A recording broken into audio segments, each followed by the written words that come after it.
ಸನ್ಮಾನ್ಯ ಮುಖ್ಯಮಂತ್ರಿಗಳು 14ರಂದು ಬಹು ದಿವಸಗಳ ನಿರೀಕ್ಷೆ ಆಸೆ ಒಂದಿಲ್ಲಿ ಸರ್ಕಾರಿ ಮೆಡಿಕಲ್ ಕಾಲೇಜ್ ಆಗ್ಬೇಕಂತಕ್ಕಂಥ ಬಾಗಲಕೋಟೆಯವರ ಏನೋ ಒಂದು ಆಸೆ ಇತ್ತು, ಕನಸಿತ್ತು. ಅದನ್ನ ನೆರವೇರಿಸಲಿಕ್ಕೆ 14ನೇ ತಾರೀಕನ್ನು ಬರ್ತಾ ಇದ್ದಾರೆ.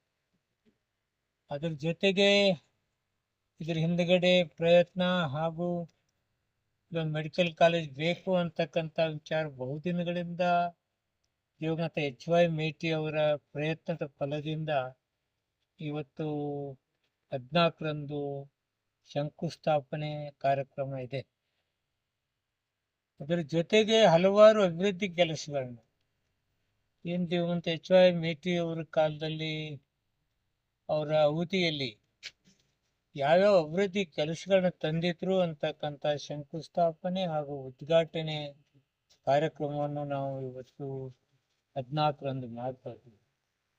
ಒಂದು ಖುಷಿ ಏನಪ್ಪಾ ಅಂದ್ರೆ ಮುಖ್ಯಮಂತ್ರಿಗಳು ಬಾಗಲಕೋಟೆಯಲ್ಲಿ ಇರ್ತಕ್ಕಂಥ ಪ್ರೀತಿ HY ಮೇಟಿ ಅವರ ಪ್ರಯತ್ನದಿಂದ ಒಂದು ಮೆಡಿಕಲ್ ಕಾಲೇಜ್ ಬರ್ತಾ ಇದೆ. ಅದಕ್ಕೆ ಬಹು ಸಡಗರದಿಂದ ಅದರಲ್ಲಿ ಬಹಳ ಜನ ಹೋರಾಟ ಮಾಡ್ತಕ್ಕಂಥ ಸಂಘ ಸಂಸ್ಥೆಗಳು ಅವ್ರು ಬಹಳ ನಾವು ಖುಷಿಯಿಂದ ಸನ್ಮಾನ ಮಾಡ್ತಿದ್ದೀವಿ, ಮುಖ್ಯಮಂತ್ರಿಗಳಿಗೆ ಗೌರವ ಕೊಡ್ತಾ ಇದ್ದೀವಿ, ಈ ಭಾಗಕ್ಕೆ ಒಂದು ದೊಡ್ಡ ಕೆಲಸ ಮಾಡಿದಾರೆ ಅಂತಕ್ಕಂಥ ವಿಚಾರವನ್ನು ನಾನು ಇವತ್ತು ಬಾಗಲಕೋಟೆಗೆ ಬಂದಾಗ ಹೇಳಿದ್ದಾರೆ. ನನಗೂ ಖುಷಿಯಾಗಿದೆ. ಸನ್ಮಾನ್ಯ ಮುಖ್ಯಮಂತ್ರಿಗಳಿಗೆ ನಾನು ಧನ್ಯವಾದಗಳನ್ನು ಹೇಳ್ತಾ ಇದ್ದೀನಿ. ಕಾರ್ಯಕ್ರಮ ವಿಜೃಂಭಣೆಯಿಂದ ಕಾರಣ ಇಷ್ಟೇ, ಬಡವರು, ಮಧ್ಯಮ ವರ್ಗದವರು ಇದೊಂದು ಕಾಯಕಲ್ಪ.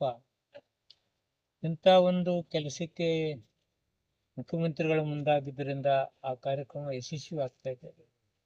ನಾನು ಮನವಿ ಮಾಡ್ಕೋತೀನಿ ಬಾಗಲಕೋಟೆ ಜನತೆಯಲ್ಲಿ ಇಂಥ ಒಂದು ಅದ್ಭುತವಾದ ಕಾರ್ಯವನ್ನು ಮಾಡಿ ಅದಕ್ಕೆ ಶಂಕುಸ್ಥಾಪನೆ ಮಾಡಲಿಕ್ಕೆ ಮುಖ್ಯಮಂತ್ರಿಗಳು ಬರ್ತಾರೆ.